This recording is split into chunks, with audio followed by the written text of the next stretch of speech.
देखिए latest episodes बिल्कुल ad free. तोरा कले रलीना चुपचाप वहाँ खड़ा रहा। तू बीच में काहे बोले ताड़ू? तू बीच में बोले आली हो खेलू की? वैसे ही लड़की बिया के और ई घर में केहू के का लगेली? सौतन।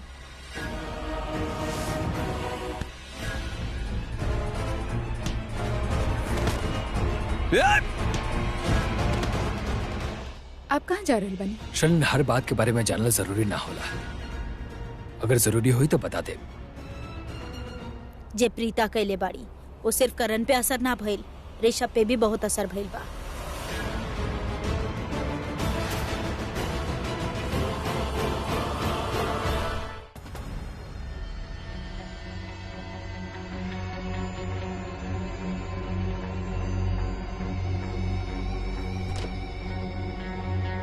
हम केहू की परछाई देख ले रहनी और हमके लागल कि तू ई जगह कर रहल बड़ा। ओहे जो तू न कर सकलू। का? प्रीता जी अब तक लूथरा हाउस में का कर रहल बाड़ी? तू हमरा से का कहलू कि लूथरास प्रीता जी के धक्का देके बाहर निकाल देलस। ओकरे बाद भी प्रीता जी यहाँ पर बाड़ी, यहाँ पर का कर रहल बाड़ी बतावा हमरा के। तू पीले बड़ा का? हाँ तो न्यूज पेपर में छपवा दी। धीरे बोला। हाँ जाना तने कि पीएल सेहत के लिए हानिकारक होला, लेकिन अभी हमार दिमाग सटकल बा तो हमार सेहत खातिर अच्छा बा। पीले बानी लेकिन होश में बानी, यही खातिर यहाँ खड़ा बानी तोहरे ससुराल में सही सलामत, केहू के नजर में ना आईनी। काहे कि तू हमार नजरन में आ गईला। अगर केहू के नजरन में आईला ना और पकड़ल गईला तब पक्का पिट के जाएबा। अब जा यहाँ से। मंदिर के घंटा बानी, जब चहनी बजा देनी। हाँ धीरे बोला। तू जानत नहीं क्यों हम के बानी? पृथ्वी मल्होत्रा बानी हम। का भेल बेबी? इतना फ्रस्ट्रेटेड लग रहल बड़ा? के धक्का मार के भगैलस? केहू नहीं के, केहू के इतना हिम्मत बा कि हमके हाथ लगा सके? तो देखा तू ही फालतू के गिटर पिटर साइड में रखा, पॉइंट पे आवा। प्रीता जी ई घर में अभी तक का कर रहल बाड़ी? का कर रहल बाड़ी वो यहाँ पे? बेबी वादा करा हमरा से कि तू हमारे साथ कब बोना छोड़बू। आई प्रॉमिस पृथ्वी, लेकिन बहल का बा?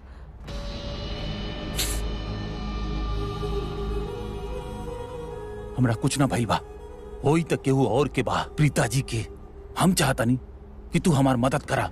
देखा ई लड़ाई झगड़ा आर्गुमेंट नोक झोंक ई सब एक साइड में, पर हम जानत नहीं तू हमेशा हमार फ्रेंड बाड़ू, हमार मदद करबू। मदद छोड़ा तू अकेले ही कर सकेलू। हम जानत नहीं कि तू बहुत स्मार्ट और शातिर बाड़ू। हम चाहता नहीं कि तू यहाँ से प्रीता जी के धक्का मार के ई घर से बाहर निकलबू। हमके वादा करा कि तू प्रीता जी के कौनो भी हाल में धक्का मार के घर से बाहर निकलबू। वादा कर हमरा से। पृथ्वी आई प्रॉमिस, लेकिन हमके बतावा बहल का बा? वो अरोड़ाज के उनके औकात याद दिलावे के बा। उनके याद दिलावे के बा कि हम वो देवता रानी जेकरा के वो कब्बो समझ लेना। हम वो देवता रानी जौन ओकर बेटी के पार पर धक्का खाए के बाद भी ओकर बेटी के अपनावल चाहत रहनी।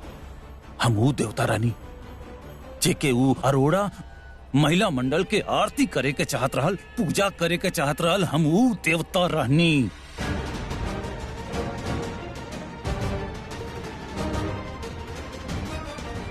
पृथ्वी बेबी पुलिस के साथ तहरे खातिर ना आयल बिया, प्रीता खातिर आयल बिया। लेकिन अगर तू यहाँ पे रहला ना तो उतारा पकड़ ली। तू प्लीज जा यहाँ से। पुलिस यहाँ प्रीता जी खातिर काहे आयल बिया? काहे कि प्रीता जबरदस्ती घर में घुस आयल बिया और केहू ना चाहेला कि ओई घर में रहे। यही से करण प्रीता खातिर पुलिस भी ले लेबा। लेकिन तू जा यहाँ से प्लीज जा। एक सेकंड बेबी, पुलिस के पता ना, पर तू हमरा से प्रॉमिस करा, हमरा से वादा करा कि चाहे जौन भी हो जाए लेकिन प्रीता जी के तू ई घर से धक्का देके बाहर निकलबू। प्रॉमिस? I promise. जा अपन प्रॉमिस याद रखिए। प्रॉमिस याद रखिए अपन।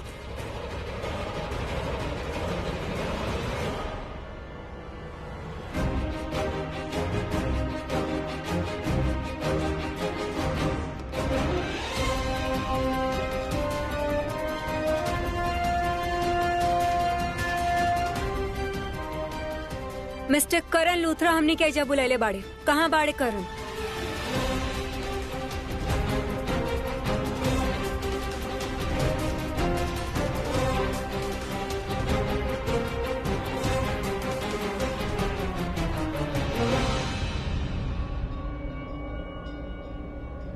करण लूथरा, आप तो उहे बानी।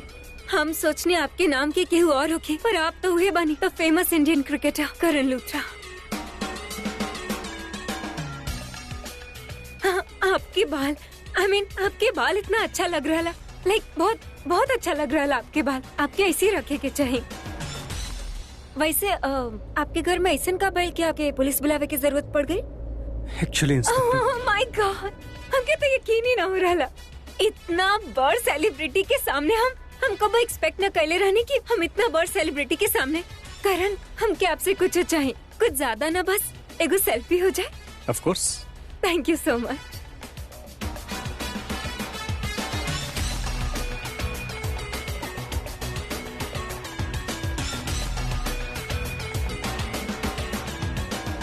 कमाल हो गई।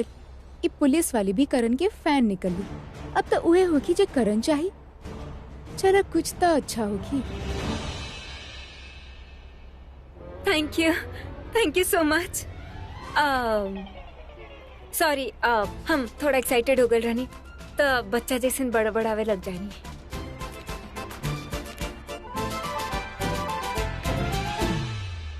हाँ तो मिस्टर करण लूथरा, आप पुलिस के एजा काहे बुलाई नहीं?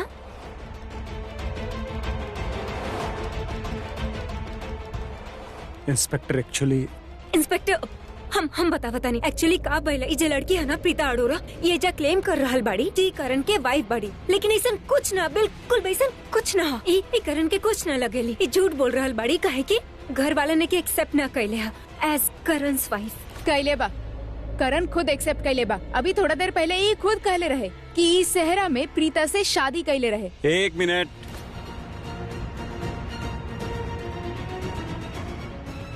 हम पुलिस के यहाँ ये खातिर नहीं बुलौले कि इनके बताएं कि प्रीता हमारी पत्नी है।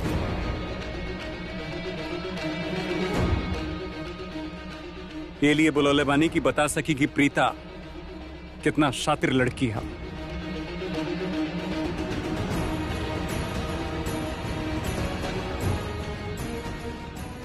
इंस्पेक्टर, ये लड़की पृथ्वी मल्होत्रा के साथ मिल के हमारे डैड के एक्सीडेंट प्लान के ले रहे।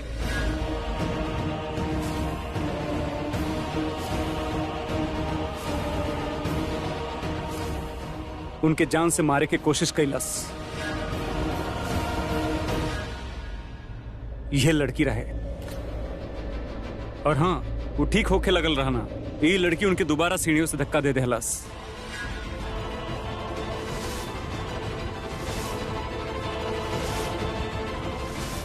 एक डर रहे कि अगर वो ठीक हो गई ना तो इनका सच्चाई सबके सामने आ जाएगी।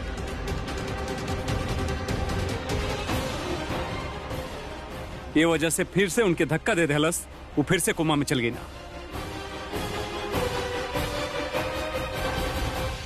और तो और मायरा से हमारी शादी रोके खातिर वो हमारे भाई ऋषभ लूथरा के किडनैप के लेके कोशिश की। Stop it. एकरा पे 2 इल्जाम लगावता नहीं हम, किडनैपिंग के, अटेम्प्ट टू मर्डर के। अरेस्ट हर।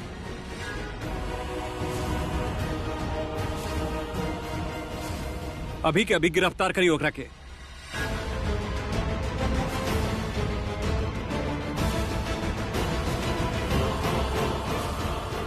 ई जॉन कुछ भी कह रहल बा, सही बा।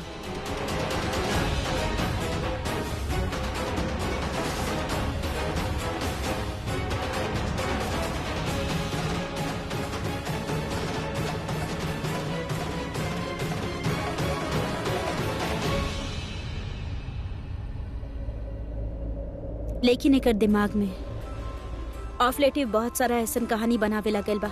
अपन दिमाग में ही सोच लेवेला का सही बा और का गलत बा। और जौन कुछ भी गलत होखेला ओकर इल्जाम हमरा पे थोप देवेला। लेकिन रियलिटी ही नहीं खे। असलियत में जे सब बात ही कहले बा ओमे से कौनो भी बात के हम जिम्मेदार नहीं कि हम कुछ भी गलत ना केले बानी।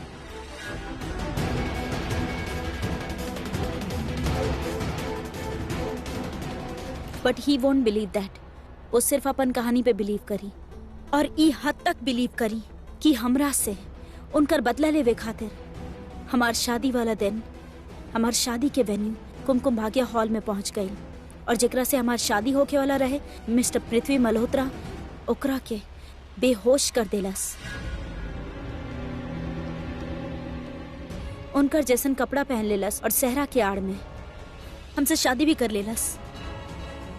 शादी पूरा हो गई और जब एकर चेहरा सबके सामने आयल तब बहुत ही प्यार से सब लोगन के सामने ये हमरा के प्रपोज कैलस। हमार हाथ थामला प्रीता, वादा करता नहीं जिंदगी भर ये हाथ छोड़ब ना। हम भी एकर बात पे यकीन कर लेनी और अपन हाथ बढ़ा देनी। शादी संपन्न हो गई। ओ दिन पूरा रीति रिवाज से अग्नि के साक्षी मान के समाज के सामने हमनी के शादी भइल और हम इनका के आपन पति मान लेनी। भूल जाओ शादी।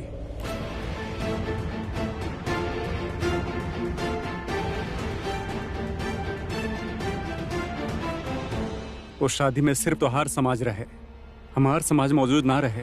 अच्छा, हाँ। काहे? तोहार मॉम?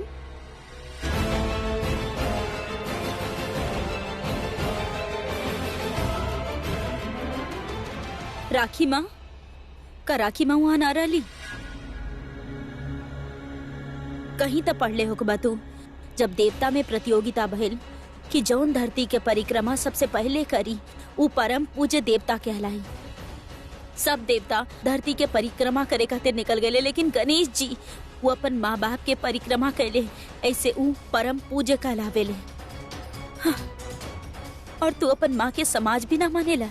अरे समाज ना, माँ पूरा दुनिया हो खेली, सब कुछ हो खेली। और तोहर माँ सिर्फ वहाँ मौजूद ना रहली, वो खुद अपन हाथ से हमने के आशीर्वाद भी देली। पता नहीं लड़की का परम पूज्य ये सब परिक्रमा पता नहीं का बोलत जाती है। हाँ? हमारे मॉम के अलावा वहाँ क्यों मौजूद रहे? हमारी फैमिली रहे ना रहे ना तो शादी ना भइल, वो शादी अधूरा रहे। राइट? कितना जिद्दी बड़ा तू कड़वा करेला, कितना बारी है बोलत रहबा शादी ना भइल, शादी ना भइल, शादी ना भइल, जबकि शादी तो भइल बा ना। ओ दिन भी शादी भइल रहे, शादी आज भी भइल बा, और एक बार ना 2 बार भइल बा।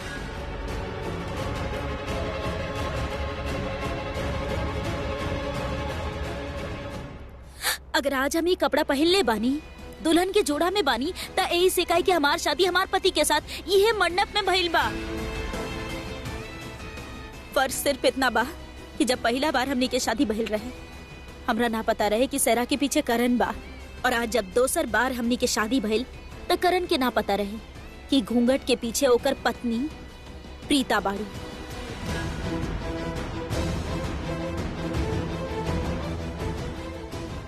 और तेरा का कंप्लेन रहे? हाँ, ये ना कि पहला बार जब हमनी के शादी भइल रहे तो तोहार फैमिली मौजूद ना रहली।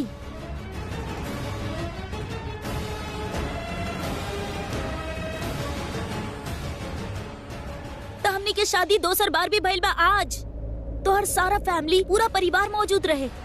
तो अगर तू पहला शादी और दूसर शादी के मिला देवेला, कम से कम फिर तो तहरा खातिर एगो पूरा शादी हो गई ना।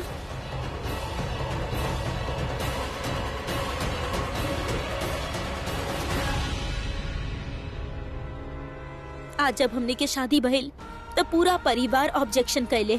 पंडित जी के कहल गइल कि उल्टा फेरा कराबा, मंत्र उल्टा पढ़ा, शादी रिवर्स कर दा, जे कि ऐसा कुछ ना होखेला। एक बार शादी हो जाला तो हो जाला। और जब धोखा से करण हमरा से शादी कैले रहे तब हम तो ऐसा कुछ ना कैले रहनी। हमार परिवार तो ऐसा कुछ ना कैले रहनी, हमनी वो शादी मान ले रहनी। काहे कि एक बार जब शादी हो जाला तब ब्रह्मा जी भी ओकरा तोड़ ना सकेले।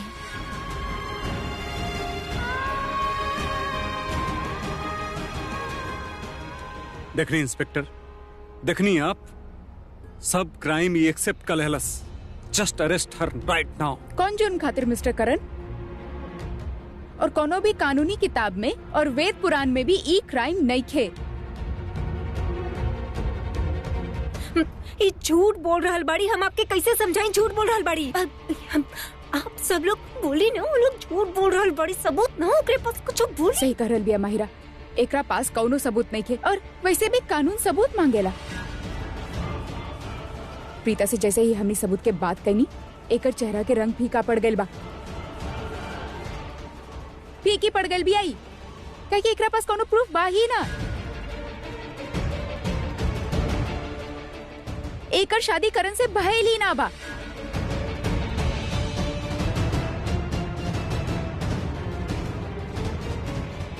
और ये जे शादी के जोड़ा पहन के आयल बिया यहाँ फुल प्रूफ प्लान लेके। हमनी ट्रेडिशनल आउटफिट यही से पहन के रख ले बानी ताकि हमनी के घर में पार्टी रहे और ये थीम रहे। तो वही हिसाब से पहले रहनी हमनी के घर में सिर्फ घर वालन रहले, बाहर वाला केहू ना रहे। अच्छा तो तोहार घर में पार्टी रहे तो फिर ये मंडप बॉनफायर चलत रहे। अब घर में पूजा भी रहे। ये झूठ बोल रहल बाड़ी। ये कहताड़ी कि आज यहाँ पर सिर्फ एकर फैमिली मौजूद रहे, जबकि ऐसन बात नहीं खे। यहाँ हमार छोट बहन भी रहली, बहुत शरारती बाड़ी और बहुत इनमेच्योर लागेली। लेकिन ऐसन बाना बाड़ी बहुत समझदार। ओकरा पहले से ही पता रहे कि हमनी के शादी हो जाई तो ई दोनों जरूर कुछ प्रॉब्लम करी हैं। का कहले बानी ये दोनों? सच ही तो बोल रहल बानी। एग्जैक्टली। अजा पर कोई शादी वादी न भइला। सब झूठ बोल रहल बानी आप लोग। काहे की कानून आ गइल बाना, यही से अब तक तो ये सारा कहत रहले कि प्रीता ये घर के बहू ही नहीं खे। बाकी केहू ई ना कहले कि करण के प्रीता से शादी भी ना भइल। हाँ तब बोल रहल बाड़े ना, आप बोल रहल बाड़े, मान ली आप। एक तो तू चुप करा। हम कोनो बात करत रहनी ना। Let me complete that. यहाँ पर हमार बहन भी रहली, जेकरा पता रहे कि शादी हो जाई ना तो ई सब प्रॉब्लम होके वाला बा, स्पेशली ई दोनों के तरफ से। तो ऊ प्रूफ के तौर पर हमने के शादी के वीडियो निकाल ले बाड़ी।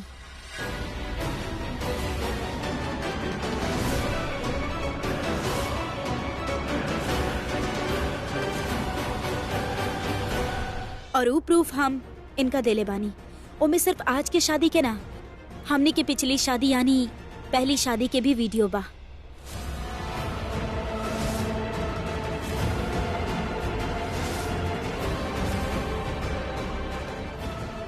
आप देख सकेनी।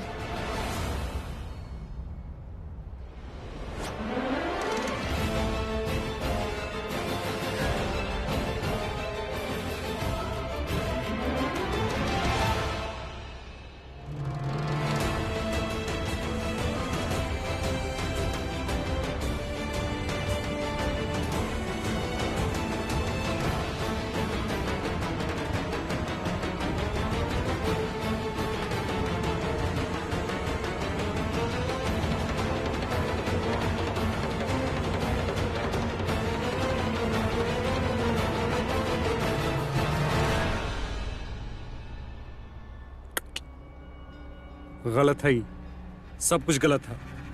जस्ट अरेस्ट हर। करण लूथरा एगो इंस्पेक्टर ऊ बाड़ी जे तोहार बहुत बड़ फैन बाड़ी, और एक इंस्पेक्टर ऊ बाड़ी जे अभी अभी प्रीता के तोहार साथ शादी के सबूत देखले बाड़ी, और वो भी एक बारी ना दो बार। और दो शादी के नाते प्रीता लूथरा तोहार पत्नी।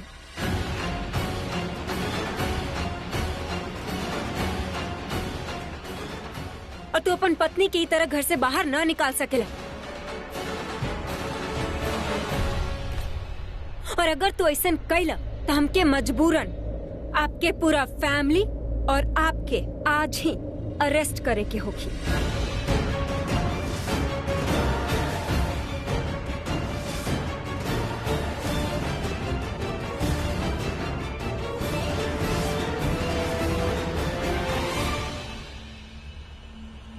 एब्सोल्युटली अरेस्ट कर ली ही। अरे आप लोग हमनी के अरेस्ट कैसे कर सकेनी? अरे हमनी लोथरास बानी, आप हमनी के कैसे अरेस्ट कर सकेनी विदाउट रीजन? देखी मैम, अगर कोई पति अपन पत्नी के ससुराल से बाहर निकालेला या मानसिक उत्पीड़न, धोखाधड़ी, पति के पत्नी के साथ अत्याचार और पति की पत्नी के साथ क्रूरता के मामला बनेला, और इस सारा मामला सेक्शन 498A के अंदर आवेला। और ऊ धारा के अंतर्गत हम ऊ व्यक्ति के और एकर साथ देवे वाला सभी फैमिली मेंबर के अरेस्ट कर सकेनी।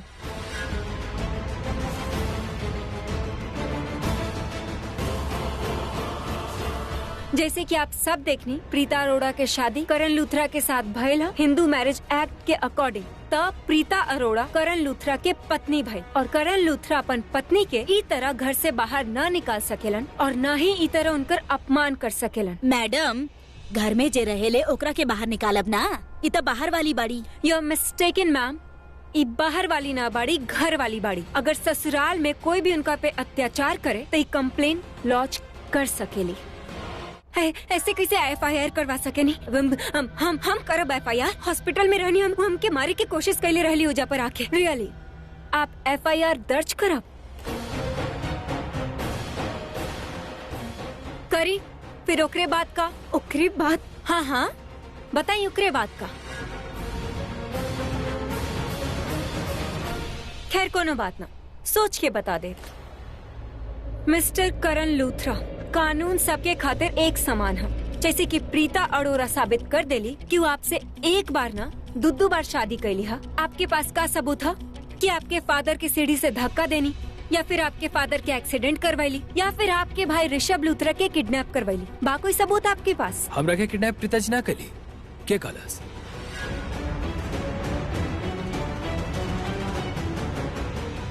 ऋषभ हमार किडनैप प्रीताजी ना कले रही। वो बात अलग बा कि हमार घर में ऐसा बहुत सारा लोग बा जे लोग का विश्वास बा, जे लोग के ऐसा लागेला कि हमार किडनैप प्रीताजी कले रही, पर ऐसा ना रहा।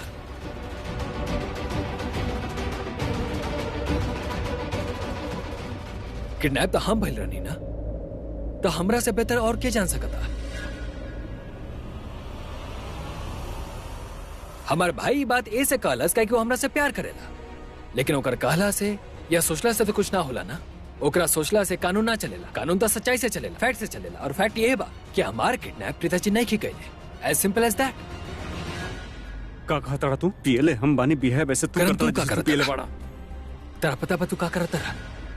हमार भाई अपन आंख से ये पर्दा हटावा, ये गलत फहमी बा, एकरा के हटावा, होश में आवा करन। हमरा बहुत बुरा लगा था कैसे कि तू ये लोग के बात नहीं के, तू बिना सबूत के प्रीताजी पे इल्जाम लगा होता। एजा खड़ा हर शख्स प्रीताजी पे इल्जाम लगा होता। का है बुरा तो हमके भी लग रहा बा ऋषभ लूथरा। ये लड़की जब से तोहरे लाइफ में आयल बिया ना, पहली बार जब तोहके मिलल, ये तोहरा के घुट्टी पिला देहलस। I am the best, I am Preeta Arora. ये घुट्टी हमके भी पिलौले रहे, लेकिन हम तोरे तरफ ब्लैक एंड व्हाइट जमाना के ना है। I am smart, V Karan Luthra, हम सबके जाने नहीं के कैसन बा। हम तारा के जाना था नहीं। जितना हमरा जानल जरूरी बा उतना हम तारा के जाना था नहीं। तारा खतरे का सही बा का गलत बा हम जाना था नहीं। एक मिनट, ये जो नारी एनजीओ लेके आयल बिया, ये कहीं तू तो प्रीता के साथ प्लान ना कैले बड़ा? तार दिमाग खराब हो गइल बा? कैसन बात करत तारा? तू हमरा पे डाउट करत तारा, अपन भाई पे कर? शर्म आवे के चाहिए तारा। ये तो हर प्रॉब्लम बा Karan. You have major trust issues. जे अपन खुद के भाई पे यकीन ना करेला, वो हमरा पे का यकीन करी?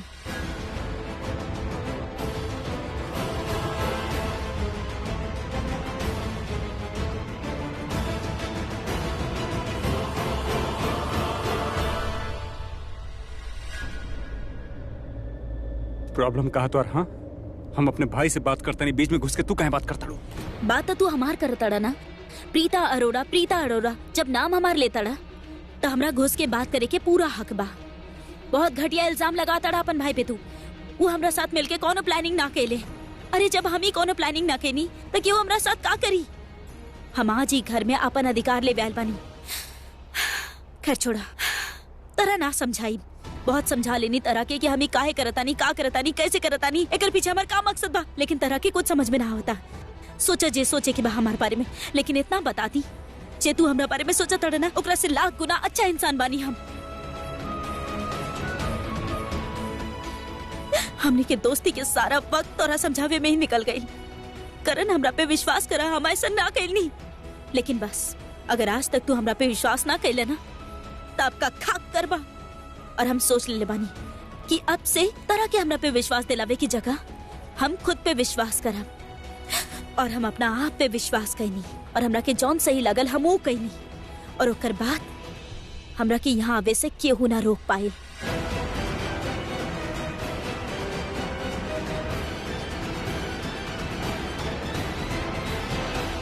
देखी, आप लोग तमाशा बंद करी और ऐजा पर आके बात करी, समझ नहीं? हम का सोचत नहीं इंस्पेक्टर, एक्चुअली ये अधिकार की बात करती है। एकरे पास हजारों अधिकार बा, हमरे पास का बा? I mean, हम एकरा के अपनी पत्नी ना माने नहीं। हम बताओ तानी कि तोहार अधिकार का बा। तोहार अधिकार ई बा कि जे तोहार कर्तव्य बा तू करा। अपन पत्नी के अधिकार जे मार के रखले बाड़ा, ओकरा वापस दा। जौन 7 वचन तू बोले रहला 7 फेरा के समय उनका निभावा। अपन पत्नी के साथ दा, ई बा तोहार अधिकार। करण बहुत सा ऐसा राज बाजे तरह ना पता बा, बहुत सा ऐसा काम बाजे हमने के करे के भाई परिवार के भलाई खातिर और ओकरा खातिर हमरा तोहार साथ चाहिए। ये तोहरा के कभी ना मिली। बिल्कुल सही फैसला ले ले बड़ा तू करण। करण बेटा, ऐसा झूठी लड़की के साथ बिल्कुल मत दिहा। और आप लोग करण के फोर्स ना कर सके नी क्यों ही प्रीता के अपन बीवी माने। हेलो मैडम, कौन से दुनिया से आयल बानी आप? ये सब बात तब अच्छा लागेला जब शादी ना हुआ होखे। और वैसे भी आप तीनों के देख के हम इतना तो श्योर हो गए बानी कि अगर करण 1% भी प्रीता के एक्सेप्ट कर लेलस और वो दोनों के आप तीनों के बीच में छोड़ देनी ना, तो आप लोग इनके जिए भी ना दी। लिसन मिस्टर करण, अगर आपकी पूरा फैमिली प्रीता के अगेंस्ट में बोलल, अगर ई सब बंद ना भइल ना, तो एकर अंजाम बहुत बुरा होगी। एक्सक्यूज मी, आप धमकी देता नहीं हमरा के? That's enough, mister Karan Luthra. आपके खातिर बेटर ये होगी कि आप चुप रही, ताकि अभी तक आपके खिलाफ जे भी इल्जाम लगावल गई है सब के सब सच साबित भइल है। मिस्टर करण लूथरा, अगर आप यूं ही अपन पत्नी के तंग करत रहनी और आपके पारिवारिक काम में आपके सहयोग करनी, तो मिस प्रीता अरोड़ा चाही तो आपके खिलाफ एगो कंप्लेंट रजिस्टर करवा सकेनी और हम आपके अरेस्ट कर सकेनी।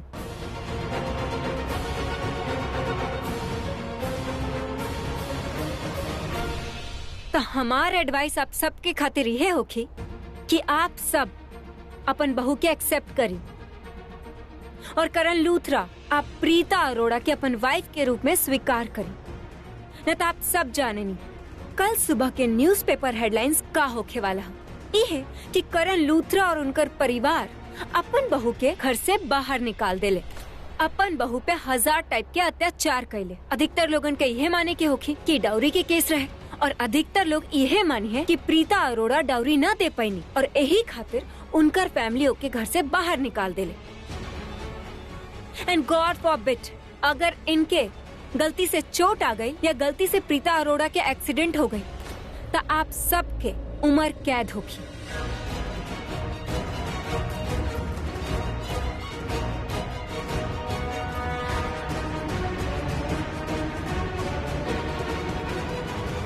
इसलिए my advice to you free of cost is कि आप सब परिवार से प्यार करें और प्रीता अरोड़ा के बहू के रूप में स्वीकार करें।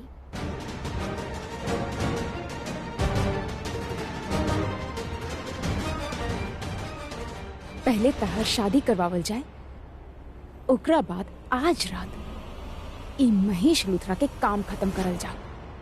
पहली बार जब हमनी के शादी भइल रहे तो तू हमरा बीच सड़क पर छोड़ देले रहला, लेकिन हम तोरा खिलाफ कुछ भी ना कहनी, चुपचाप रोत रोत अपन घर चल गईनी। ओकर बाद डायरेक्टली इनडायरेक्टली हम तोरा पूरा साल देनी कि शायद तू समझबा का सही बा का गलत बा, एकर पहचान करबा, लेकिन तोहर कुछ समझ में ना आयल। और अब हमरा पास टाइम नहीं खे। 7 दिन, 5 दिन, 6 दिन, 2 दिन, एक रात भी नहीं खे, आज के रात भी नहीं खे, और हम अपन घर में आ गए बानी और यहाँ से कहीं ना जाही। तो या तो तू हमार हाथ थाम ला या मजबूरन हमरा कानून के हाथ थामे के पड़ी।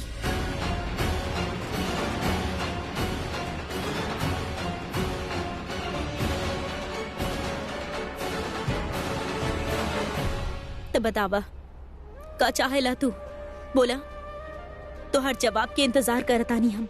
अगर ई घर में ई घर के बहू के रहे के हक ना मिलल तो आई एम सॉरी।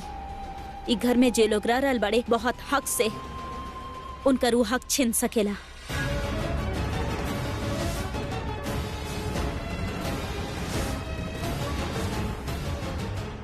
और हम ऐसा ना चाहे नहीं, हम जानत तानी कि तू भी ऐसा ना चाहेला, काहे कि तू कहे कि अपन हम बहुत प्यार करे नहीं, बहुत प्यार करे नहीं हम।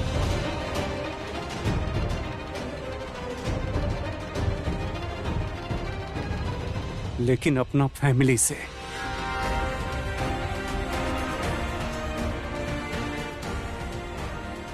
और तोहरा के भी हम बहुत अच्छा से जाने नहीं, कहा ना हम एकरा के अपन पत्नी एक्सेप्ट करब, अगर कुछ दिन बाद, 1 दिन बाद, 2 दिन बाद, 4 दिन बाद, 1 सप्ताह बाद, 2 महीना बाद ये लड़की हमरा के डिवोर्स दे दी और फिर हमरा से एलुमनी के डिमांड करी।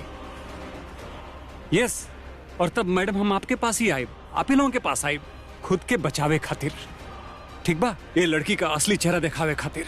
ये लड़की कितना धोखेबाज है वो बतावे खातिर। कहे कि ये एकर असली चेहरा ना है, एकर असली चेहरा हम जाने नहीं।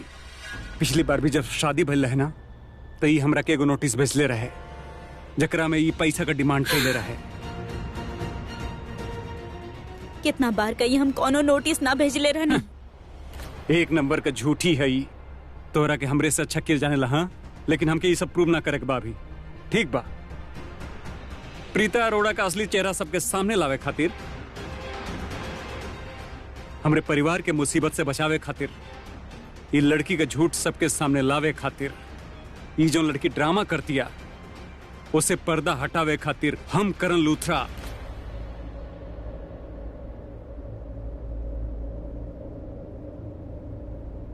प्रीता अरोड़ा के अपन पत्नी स्वीकार करत हई।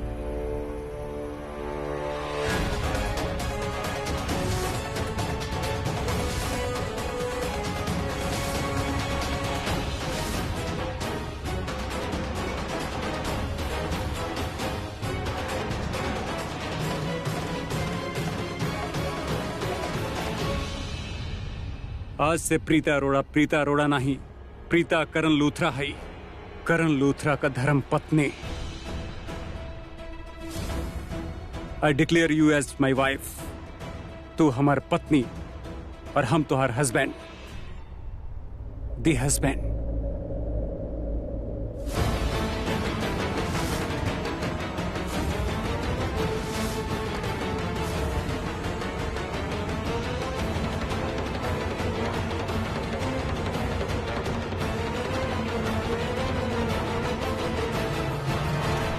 Thank God, thank God, finally जे सच बा वो तो हर मुंह से निकलल तो सही। सच का शुरुआत हो गई बा। अब आगे आगे देखा कितना सच निकला था। Wait and watch.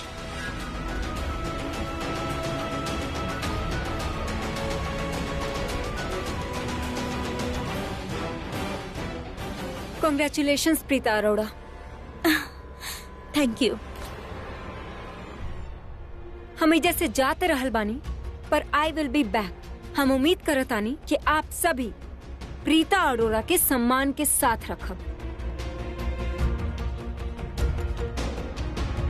और बीच बीच में हम उनसे मिले आवत रहब। ई देखे कि आप सब उनके साथ कैसन बर्ताव कर रहल बानी।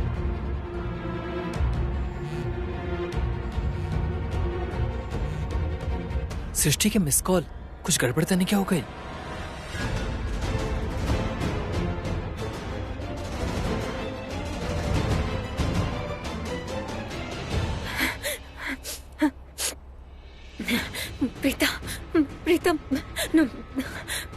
प्रीता करण की वाइफ नहीं की। करण से हमारा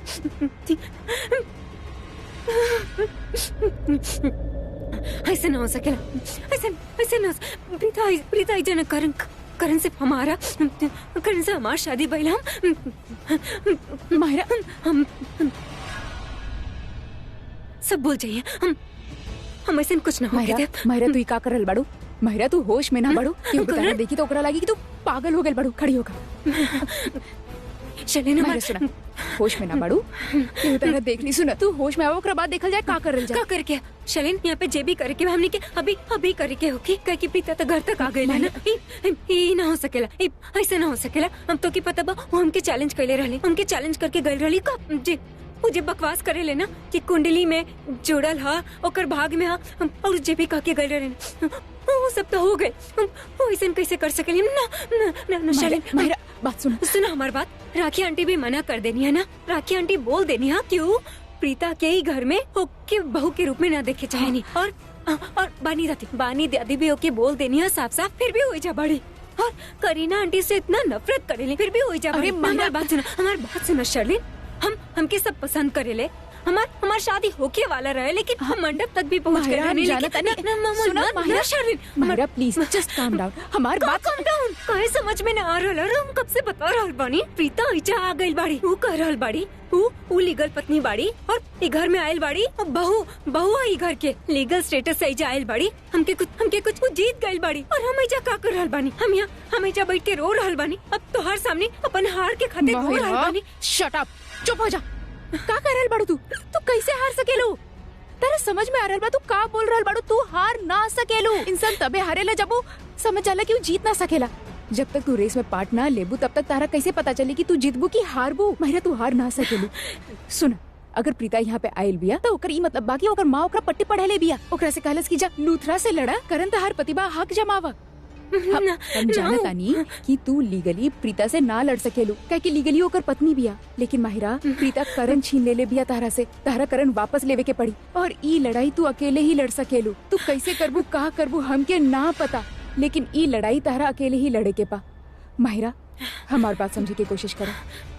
अगर आज प्रीता करण के कमरा में चल गए ना तो तू हम चाहे दुनिया के कोनो भी इंसान तारा के करण वापस ना दिला सकेला, लेकिन तारा करण के जाके समझाए के पड़ी कि ऊ प्रीता के कमरा में ना आए दा। अगर प्रीता ओकर कमरा में ना गईली ना तो 99.9% चांस बा कि करण तारा के ही मिली और ओकरा बाद हमनी देखब कि का करल जाए। You have to make sure कि प्रीता करण के कमरा में ना जाए। हाँ शालिनी, ये बहुत अच्छा आइडिया। ये हमने ये करब, हमने का करब नहीं, जैसे इंस्पेक्टर जैसे जाए ना हमने सीधा जाए करण के पास और जो हमने प्लान बनाई है ना ये पूरा ड्रामा हमने ओजा पर करब। हमने करण के इतना भड़काई के वो के वापस से धक्का मार के निकाल दी। And I am very sure एक बार करण फिर से ऐसा करी था प्रीता के दोबारा हिम्मत ना हो कि ऐजा आवे के, वो ऐजा हमेशा खातिर चल जाए। राइट? वैसे कमाल हो गई यार, सब घर वाला लोग प्रीता के अपना लेलस। शायद यही से कहे कि अब वो पहले वाला प्रीता ना रहल, ओकरा में बदलाव आइल बा फॉर द गुड, या फिर ये कहीं कि ओकर किस्मत बदल गई बा, ज्यादा पावरफुल हो गई बिया, अपन हक खातिर लड़ दिया। ये बात हम सृष्टि के बताओ तनी, खुश हो जाई। Well done Preeta, well done. Out of coverage, ये नेटवर्क बिना सही टाइम पे आईबे ना करेला। कहाँ बैठल बिया सृष्टि, दोबारा ट्राई करत नहीं। जॉन भी भइल बा, बिल्कुल सही ना भइल बा। कितना टेंशन हो जाला इंसान के कि चलत का बाई घर में समझ में ना का भइल? उहे भइल जेकर डर रहे। का भइल? अरे राखी कबो सोचले भी ना होई कि ई तरह से प्रीता हमनी के घर में घुसी और कैसे कहत रहली हूँ कि राखी माँ अब जौन कही वो करब, आपके बात मानब, और राखी के नाम ले लेके ओकरा इमोशनल ब्लैकमेल करत रहली। और अब देखा एनजीओ के लेडीज के ले ली और घर में घुस गईली। वो दिखेली कुछ, दिखावेली कुछ और करेली कुछ हो। प्रीता राखी चाची से उनकर फैसला ए से पूछ लिए क्या कि राखी चाची उनकर मॉम हिया, ए से अगर पूछल बनता ना राइट करते का। आई एम सॉरी समीर भाई, प्रीता ई बार तो गलत कर देले। प्रीता पहले सही रह चुकल बाड़ी, इनफैक्ट बहुत बार सही रह चुकल बाड़ी, पर जे वो आज कैली बाहर वाला के हमनी के घर में लाके हमनी के बुरा ठहरा देली, दैट्स नॉट फेयर ना। कृतिका समझ गईली, लेकिन तोहरा के समझ में ना आयल कि गलत के बा और सही के। बेटा प्रीता पहले जैसा ना रहली, पर दादी पहले सबके सच्चा दिल से प्यार करत रहली। अब वो कोनो मकसद से आयल बाड़ी, कोनो इरादा से आयल बाड़ी, भगवान जाने का इरादा बा ओकर। और एगो बात कान खोल के सुन ला, अगर तू ओकरा के भाभी बोलेला चाहे समझ ला तो हमरा से बुरा केहू ना होई। जानकी आंटी, जब हम आपके हमरा साथ चले खातिर कहनी तो आप हमरे साथ चलनी का है ना मतलब आज आप बता दी आप मम्मा से ज्यादा प्यार करता नहीं या हमसे? काहे कि देखी दी तय वैसे ही घर से चल गए बानी, तो हमके अभी घर में को बेस्ट फ्रेंड चाहिए।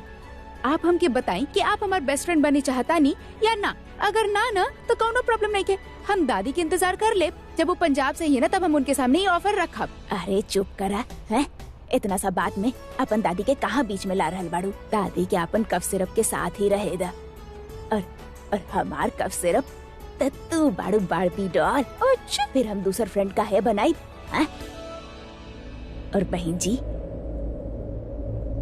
जी तो हमरा खातिर बहुत मायने रखेनी, पता बा का बानी? जैसे नारियल है। नारियल मतलब बाहर से सख्त और अंदर से नरम मीठा। जानकी आंटी, मम्मा के इतना अवार्ड्स देवे की जरूरत नहीं के। काहे कि जब इनकर नारियल गाल पे पड़ेला ना तो आँख के सामने अंधेरा छा जावेला। तू लोग का ही बात करताड़ा और हम कब मार ले बानी तारा के। सृष्टि 1 मिनट सुना था। का भाई बैठा। तो लूथरा हाउस फोन करके पूछा ना कि प्रीता ठीक बाड़ी। अरे एमे फोन करके पूछे वाला का बात दी ठीक ही होगी ना। और 1 मिनट हमनी के काहे फोन करे के बाद दी खुद से फोन करी ना हमनी के। प्रीता के फोन करे के ना कहतानी हम। वो समीर के फोन करके पूछा कि प्रीता ठीक बाड़ी। सैमी हमार मतलब बस समीर।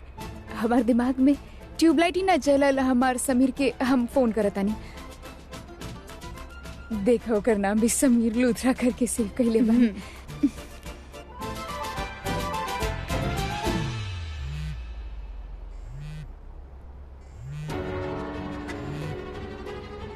सृष्टि के फोन बाद में बात कर देने एकरा से।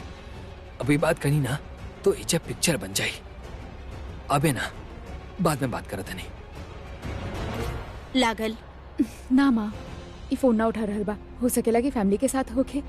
कहीं ऐसन त ना कि प्रीता जे कइले बिया समीर के भी ओकर कियल पसंद ना आ रहल होके, ओकर खिलाफ होके। प्रीता के खिलाफ तो पूरा परिवार बा। तब ना माँ पूरा परिवार ना, समीर हमनी के खिलाफ नहीं खे, समीर हमनी के साथ बा।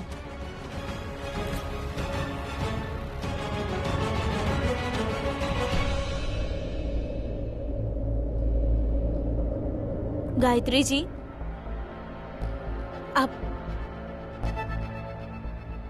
अब वो है जे हर लड़की शादी के बाद करेली।